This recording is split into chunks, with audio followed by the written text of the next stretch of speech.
3 ದಿನಗಳಿಂದ ಭವಾನಿ ರೇವಣ್ಣ ಎಲ್ಲಿದ್ದಾರೆ? ಹೊಳೆನರಸೀಪುರ ಬಿಟ್ಟು ಹೋಗಿದ್ದಾದ್ರೂ ಎಲ್ಲಿಗೆ? ಭವಾನಿ ಎಲ್ಲಿದ್ದಾರೆ ಎನ್ನುವ ಪ್ರಶ್ನೆ ಮೂಡ್ತಿದೆ. ಬೆಂಗಳೂರಿಗೆ ಬಂದ ಭವಾನಿ ಈಗ ಇರೋದಾದ್ರೂ ಎಲ್ಲಿ? ಭವಾನಿ ಅವರು ಬೆಂಗಳೂರಿಗೆ ಬಂದಿದ್ರು, ಈಗ ಎಲ್ಲಿದ್ದಾರೆ?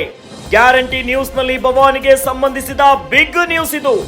ಪತಿ ರೇವಣ್ಣನ ನೋಡ್ಲಿಕ್ಕೆ ಭವಾನಿ ಹೋಗ್ಲಿಲ್ಲ. ಭವಾನಿ ಅವರು ಎಲ್ಲಿದ್ದಾರೆ? ಈಗ ಕುತೂಹಲ ಮೂಡಿಸ್ತಾ ಇದೆ ಭವಾನಿ ರೇವಣ್ಣ ಅವರ ನಡೆ. ರೇವಣ್ಣ ಜೈಲಿನಲ್ಲೇ ಇದ್ರು ಕೂಡ ಭವಾನಿ ಅವರು ರೇವಣ್ಣನ ನೋಡ್ಲಿಕ್ಕೆ ಹೋಗ್ಲಿಲ್ಲ. ಬೆಂಗಳೂರಿಗೆ ಬಂದಂತ ಭವಾನಿ ಅವರು ಎಲ್ಲಿದ್ದಾರೆ? ಈಗ ಭವಾನಿ ರೇವಣ್ಣಗೆ SIT ಟೀಮ್ ನಿಂದ ನೋಟಿಸ್ ಮೇಲೆ ನೋಟಿಸ್ ಜಾರಿ ಆಗ್ತಿದೆ. 3 ನೋಟಿಸ್ ಕೊಟ್ಟರು, ಭವಾನಿಯಿಂದ ಉತ್ತರವಿಲ್ಲ. ವಿಚಾರಣೆಗೆ ಹಾಜರಾಗದ ಭವಾನಿ ರೇವಣ್ಣ, ನೋಟಿಸ್ ಮೇಲೆ ನೋಟಿಸ್ ಅನ್ನ ಕೊಟ್ಟರು. ಭವಾನಿ ರೇವಣ್ಣ ವಿಚಾರಣೆಗೆ ಹಾಜರಾಗ್ತಾ ಇಲ್ಲ.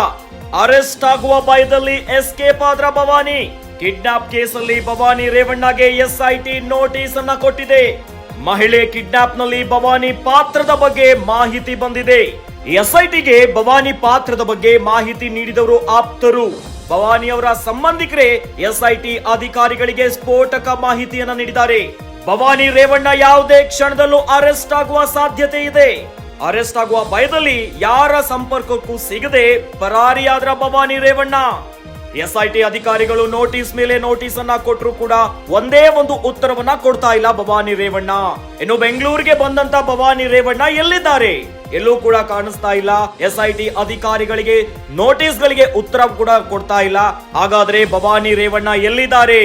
ಇನ್ನು ಭವಾನಿ ರೇವಣ್ಣ ಬಂಧನವಾಗ್ತಾರ ಎನ್ನುವಂತ ಪ್ರಶ್ನೆ ಮೂಡ್ತಾ ಇದೆ. ಗ್ಯಾರಂಟಿ ನ್ಯೂಸ್ ನಲ್ಲಿ ಭವಾನಿಗೆ ಸಂಬಂಧಿಸಿದ ಬಿಗ್ ನ್ಯೂಸ್ ಇದು. ಪತಿ ರೇವಣ್ಣನ ನೋಡ್ಲಿಕ್ಕೂ ಕೂಡ ಭವಾನಿ ಹೋಗಿಲ್ಲ. ಭವಾನಿ ಅವರು ಅರೆಸ್ಟ್ ಆಗ್ತಾರ ಎನ್ನುವಂತ ಪ್ರಶ್ನೆ ಮೂಡ್ತಾ ಇದೆ.